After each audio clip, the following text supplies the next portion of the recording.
Hello everyone, welcome back to Clusterbmilkshake. I am your host, along with support puppet Mr. Chicken. Yes. Today we are going to discuss dissociative amnesia in everyday relationships and with personality disorders. So first, let's start with the basics, okay? And let me see if I'm going to tell you if I've experienced these things, yes. And let me know if you have dealt with somebody who may have these behaviors.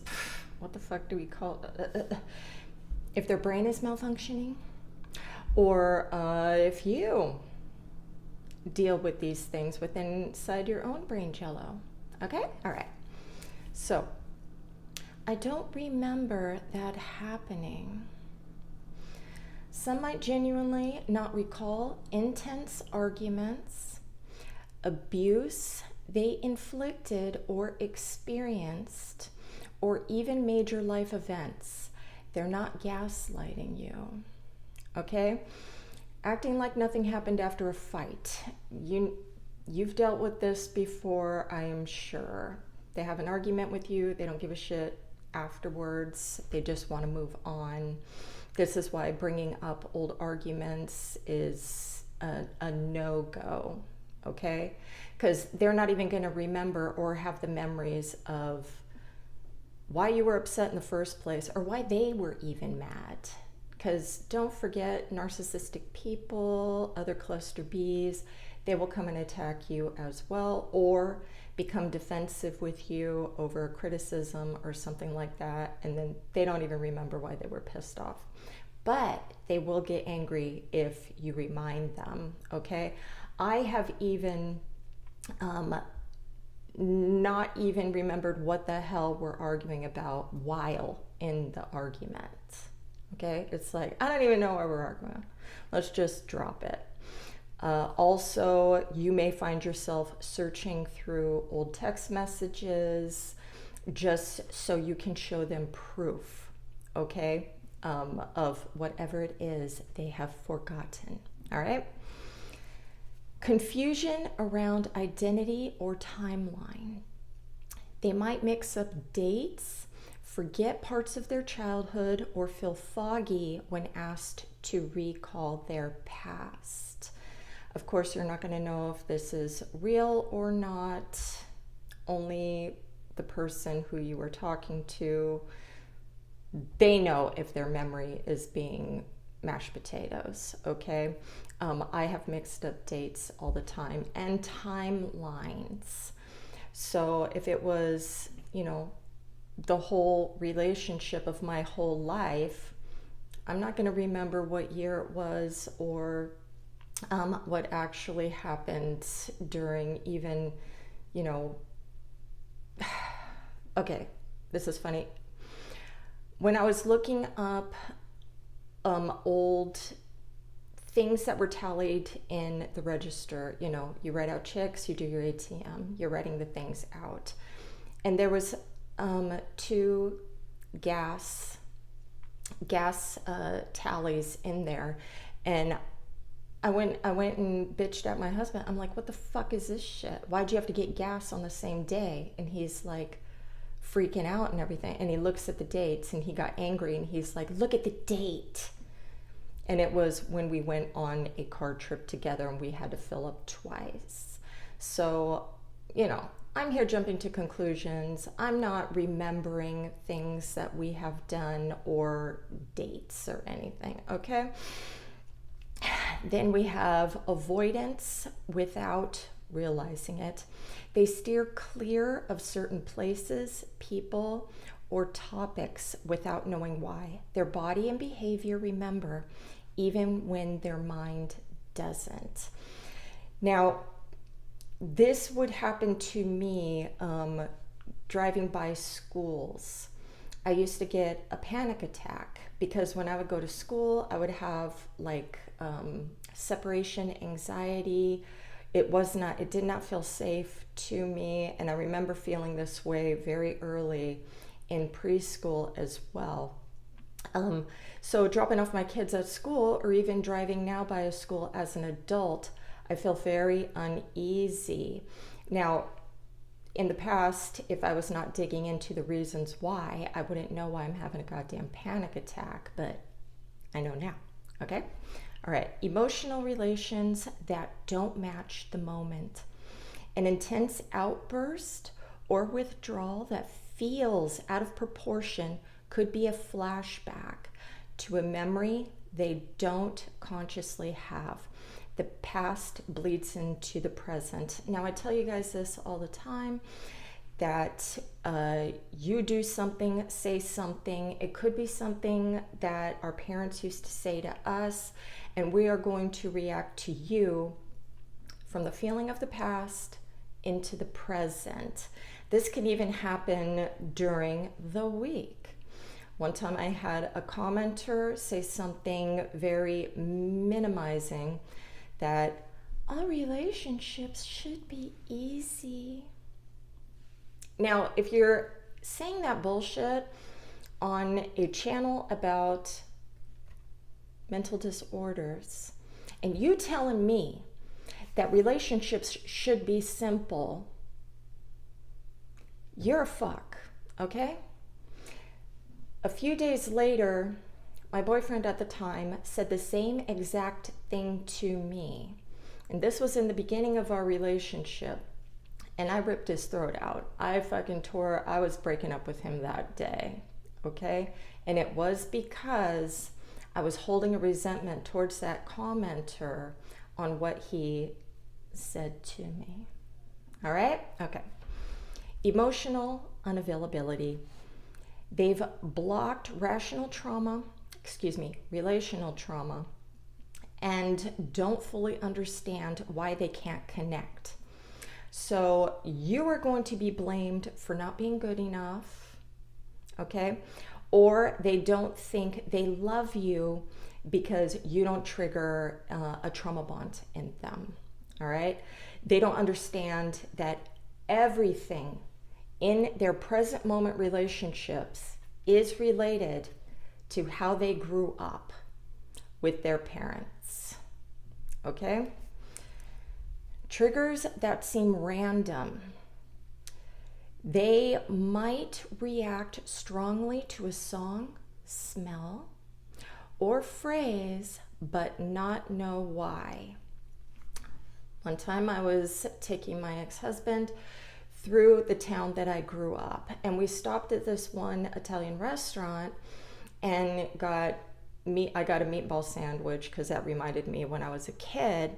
And while I was there and smelling everything and eating everything, I started to have this panic attack of me when I was small, and just like flashing of when my parents were married when I was really little, but just all the anxiety that went with growing up in that environment.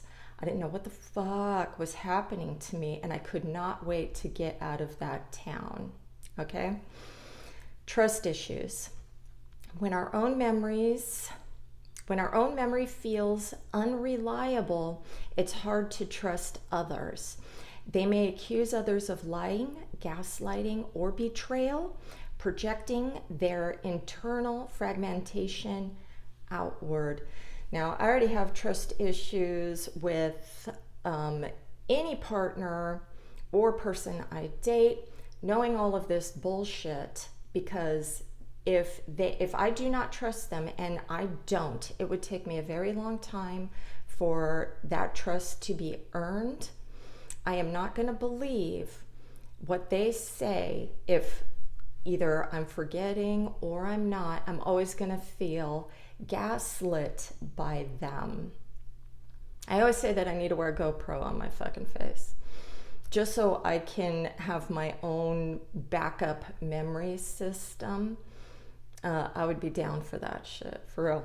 All right, so dissociative amnesia and personality disorders. People with cluster B traits like NPD, BPD, and ASPD, or complex trauma may have memory gaps that aren't just about repression, they're about survival-based compartmentalization. So narrative gaps as defense. A narcissist or antisocial structure might forget moments of cruelty or betrayal because remembering them would crack the fragile self-image. Now, I had to think about this for a second because I did not want you to feel like I was gaslighting my audience in this, bullshit, because I know that a lot of the time it seems like, we're doing shit on purpose and then telling you, no, I didn't fucking do that. Okay, but I thought about it for a minute and this is what I came up with. Justification for my behaviors would make the denial of something harmful happening to you believable in my own mind, plus lack of empathy. Later, I don't even care enough that it even happened, okay? So I'm doing the little brain swipey, I don't give a shit, I lack empathy, so I'm not going to be able to put myself in your shoes in whatever I have done to you. Okay? And all of my behaviors are always justified. So if you're telling me you hurt me, and this is why, we're like, you're a pussy. What? You're so sensitive. I didn't fucking, do anything to hurt you. Okay? So that's what that means. Split selves and role shifting. A person might be totally different around certain people. Yes, I mean, we do this anyway. We're different with our parents, our children, our spouse than we are with co-workers, the preacher at church, or the clerk at the grocery store. But this feels like a total personality shift. And my sister pointed this out to me once after me being with her for a long time, and then I started hanging out with my cousin, and she saw like a total personality shift, like I was more jokey and fun and comical, and I was just on it, right? And I was a little bit more down to earth, sarcastic. My sister's funny too, so she's sharing the spotlight with me. If they're repressed who they were in a relationship, if they've repressed who they were in a relationship, if they've repressed who they were in one relationship, especially abusive or shame-filled, they might operate in new relationships as if the past several didn't exist. I don't know if I wrote that down right. Okay, but what I meant to say is if I was abusive in one relationship, and I was going over this shit too. I was like, okay, I wasn't abusive, outright, that I felt I wasn't, I'm a shit, and I say what I mean, and you don't tell me what to do, and that's not fucking abuse. That ain't abuse. All right. And anyway, so first relationship, I'm not abusive. Second relationship, I know that I was, because my first husband was just a criminal, out of control, a fucking liar, and I raged on that motherfucker a lot. Okay. I was not abusive with my second husband. Because he was narcissistic too, so we were kind of, if we were abusive, it like evened out, okay? There was no severe tear downs except for the end of the relationship, or like when one of us would get really drunk and stuff like that. Otherwise, we got along really well. Otherwise, I wouldn't have been in that relationship for 25 years. And then my last two relationships, one with the full-blown borderline, I was super abusive. I was reacting to all of his crazy mood swings and everything, and I really did want to punish him back, so I was extremely abusive. And then I was trying to be very good in my last relationship. If any abuse came out, I didn't motherfucking see it. I didn't fucking see it, because to me, I was not doing anything on purpose to actually hurt this person like I was in the relationship before that, okay? So to me, I always feel like I'm different depending on the person that I'm with. The disorder does not go away, but I'm not a sadist trying to destroy my boys, okay? All right. Then we have emotional amnesia. Even if they remember events factually, the emotional content is wiped.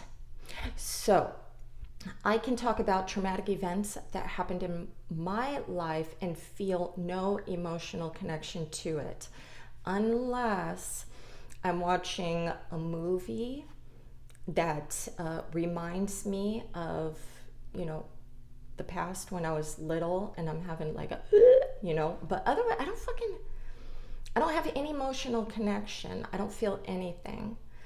This is why I can talk about this shit. You may have the empathetic component where you feel like, oh my God, if I ever talk about anything, about that timeline. But otherwise, I don't remember the feeling. I can remember specific, like, core memory events, but even the worst, times that I've had, I feel nothing. There's nothing felt. This is why, it feels, I feel dead inside. And why a lot of us try to connect with others in a trauma-bonded relationship to make us feel something. All right, dissociative amnesia in trauma bonds. Trauma bonding is like emotional Stockholm syndrome. You feel attached to someone who's hurting you because your nervous system wires together fear and connection. Selective forgetting of abuse. Both victims and abusers can often remember the worst incidents or only remember the love bomb honeymoon stage, okay?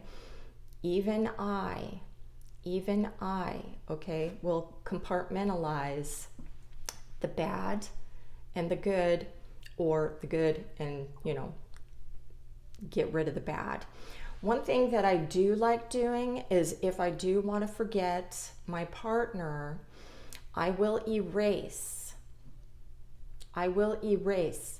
everything of this person, emails, texts, pictures, everything.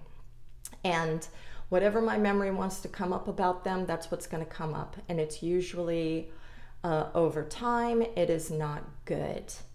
When I go into my journal, when I was journaling while in the relationship, I will rip out the pages of my feelings of love for this person, or when he was loving to me, and I will get rid of them and I will only leave the bad. And my brain is only going to concentrate on that, and then all of the good memories are going to fall into indifference. Okay, so my cluster B people, if you are having trouble getting over your person and you're harassing the fuck out of your person to get them back because of your anxiety, just do what I fucking do. Okay? All right. Minimizing and rationalizing. Amnesia around how often harm occurred leads to faulty memory math. We didn't fight that much. When you argued several times a week. This has also happened with my callers. When I'm talking to you guys and I ask you about your childhood, so I can put two and two together. Now, if you're calling me, I already know you had a fucked up childhood. It's just your memory is all about, no, they were good to me, they tried their best, blah, blah, blah. The more I talk to you, we start putting two and two together, that your partner is acting like one of your parents. And because you didn't get the love and acceptance and an attaboy, you were getting passive aggressive shit from your parents. It could, it's all psychological. So your brain is trying to protect you from those memories. And I'm tapping into that shit. And I'm just like, look, this is the connection and why you're connected in this trauma bond with this person. I have also talked to people where they will, over long periods of time. So it's not just one call, but a lot. And I've had several callers. I'm watching in real time them compartmentalize the bad and only focusing on the good, or doing the opposite. And then they're acting like, no, I never fucking, and I'm like, I write things down. You want me to go and read it off to you, what you said word for word? I write it down. I have to write everything down, dude. All right, let's finish up. Abusers with amnesia. The abusive partner may forget what they did, especially if they dissociate when overwhelmed. Now, I do not care if they are dissociating while beating the shit out of you. Leave. None of this is an excuse if your mental health is going down the toilet, okay? One thing that I really do like with past partners is if we do know that we have a certain, funkadonk going on in our brain, and our partner knows too, and they're not gaslighting us or using it against us or anything. But, my ex-husband, if I would forget shit and everything, he would just say memento. If you never seen that movie, his memory is like 2 minutes and then it erases. So he has to tattoo messages all over himself to remember, or take Polaroid pictures and write a little note so he remembers who people are and shit. So that's one thing. It's cool that he's not going to get angry with me, throw me under the bus. He just says memento. And that's it. And we move on.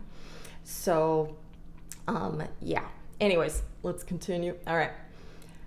How this perpetuates the cycle. Projection. Yay. Both people might accuse each other of lying or manipulating when in fact both are operating from different versions of reality due to fragmented memory. So I tell you, when your disordered person is, you believe, making up a false memory of the past that and we're presenting to you as fact, you're going to think that we're gaslighting you. And if you don't believe our new created memory, we're going to think you're gaslighting us. Okay? Get cameras for the house. That's all I'm saying. All right? All right. Gaslighting themselves. Yes. Victims and perpetrators alike can invalidate their own experience because disassociation scrubbed the evidence. All right? So I have a client who has his girl saying, I love you one day, and then I'm out of love with you the second day, just because she's getting annoyed, or she feels like him bringing up an issue is a criticism, or just anything. So I love you one day, I hate you the next. And she will say that, I think this means that we're not in love with each other. We should just break up. This is proof that we're not in love. And he's like, we've been sending messages back and forth for a whole week, and you telling me how much you're in love with me. And he would have to send screenshots. And she says, and this is true, well, that was then. This is today. And that's the truth. We only care about how we feel in the present moment. All right? This is crazy town for you. This is crazy town for you. And this is what keeps the bond strong. It's like, I love you, I hate you, I love you, I hate you, discard you, discard you, discard you. No, wait, what are you doing? I don't understand. Okay? So when you see that cycle start in any new relationship, please skedaddle. It doesn't get better, okay? You just get more of the same, more of the same. And remember, you're going to compartmentalize, be thinking, but the love bomb, they love me so much, they let. I want you to concentrate on the present moment. How are you being treated? How are you being treated in the present moment, okay? My brain's trying to trip me up right now, man. I didn't drink a Red Bull. So I'm all fucked up. Okay. Rational confusion. Without coherent memory, people can't build constant identities or trust others. They keep recreating the trauma bond blueprint with new partners. So when you say, are they going to be better for a new fucking motherfucker? It's like they're going to create the same patterns over and over again, okay, with a new person. And only if we meet our match and can get along with the same type of crazy, or we just dismiss each other's bullshit, you know, or whatever. As long as we have some level of respect, you know, you can get along for a long time. Like I said, you don't need to love me, you just need to respect me. And that means respecting my memory issues, okay? All right, I hope that was helpful. Have a great day. Namaste.